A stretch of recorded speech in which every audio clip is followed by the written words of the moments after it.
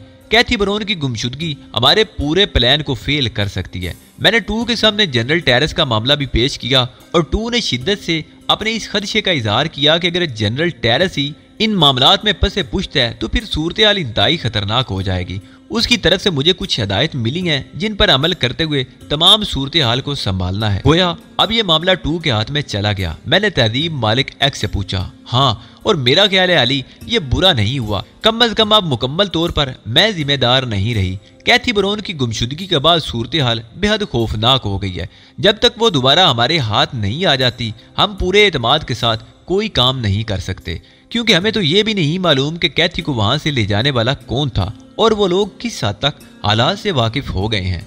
बात तो ठीक है, फिर अब क्या प्रोग्राम है? ग्रीन पोल के खुसूसी नुमाइंदे कैथी बरोन की तलाश में मसरूफ हो गए हैं। यहाँ के तमाम हालात को मद्देनजर रखते हुए और कैथी की पिछली जिंदगी के बारे में मालूमात हासिल करने के बाद फौरी तौर पर कोई कार्रवाई की जाएगी। इसी दौरान ग्रीन पोल के आदमी गोटे हिल की अफवाज में शामिल हो जाएंगे और ये अंदाजा लगाने की कोशिश करेंगे कि जनरल टेरेस के हामी कौन कौन से हैं और वाल्टो मोबाइल किन पर भरोसा करता है। देखें अब इस सिलसिले में मजीद क्या इंकिशाफात होते हैं। तुम्हारा क्या प्रोग्राम है? मुझे जोधी की हैसियत से बदस्तूर यहाँ रहना है और अगर ये हैसियत ख़त्म हो जाए तो फिर कोई नई शक्ल इख्तियार करना होगी। अब उसके लिए इंतजामात हो गए हैं। मेरा ख्याल है बहुत मुख्तसर वक्त में वाल्टो मोबाइल के महल में ग्रीन पोल के आदमी मुख्तलिफ सूरतों में दाखिल हो जाएंगे। गोया तुम्हारी जिम्मेदारियां काफ़ी हद तक ख़त्म हो गई हैं, सिर्फ कम हो गई हैं, ख़त्म नहीं हुई। इस सिलसिले में मजीद कोई कार्रवाई मैंने सवाल किया। नहीं, अलबत्ता 2 ने मुझे मशवरा दिया है कि वाल्टो मोबाइल को इस जगह से हटा लिया जाए। जो लोग कैथी ब्राउन तक पहुंच सकते हैं वो वाल्टो मोबाइल को भी तलाश कर सकते हैं। खूब, तो वाल्टो मोबाइल की जगह तब्दील कर दी जाएगी, लेकिन उसके बावजूद हमें उसकी रिहाइश गाह से आगाह रहना चाहिए ताकि किसी भी लम्हे हम उसे अपने काबू में कर सकें। उसकी तुम फिक्र मत करो, वो हर लम्हा हमारी दस्तरस में रहेगा। मैं बहुत जल्द तुम्हें उसकी नई रिहाइश गाह के बारे में तफसीलात फराम कर दूंगी अली। वैसे तुम्हारे ध्यान में कोई और खास बात आई है? नहीं, अभी तक हालात जूं के तूं चल रहे हैं। मेरा ख्याल है हमें अपने इस नए रूप में अभी तक कोई परेशानी नहीं हुई। इब्तदाई मामलात हमने संभाल ही लिए हैं और यूं महसूस होता है जैसे आइंदा भी हमें कोई मुश्किल पेश नहीं आएगी। ठीक है, वैसे मैं तुम्हें तमाम सूरत हाल से आगाह करती रहूंगी, तहजीब ने कहा। यकीनन मैं भी यही चाहूंगा कि तुम मुझे अपने प्रोग्राम से आगाह करती रहो, वरना मेरा वजूद बेमकसद हो जाएगा। यूं समझो कि मैं अब अपने हाथ पांव समेटने पर मजबूर हो गया हूं। पहले हम जो कुछ भी कर रहे थे वो इस बुनियाद पर कर रहे थे कि सब कुछ हमें ही करना है, लेकिन कहीं यूं ना हो कि हम कोई कदम उठाएं और ग्रीन पोल के सरकर्दा अफराद उसकी मुखालिफ सिमत में काम करें। इस तरह हमारी कोशिशें बेमैनी हो जाती हैं, जबकि इनमें जगह जगह जिंदगी की बाजी लगाना पड़ती है। तुम अपना काम जारी रखो अली। मैं वादा करती हूँ कि दूसरी सिम से होने वाली किसी भी कार्रवाई से फौरन तुमको बाखबर कर दूंगी ताकि तुम उसकी रोशनी में अपना काम जारी रखो।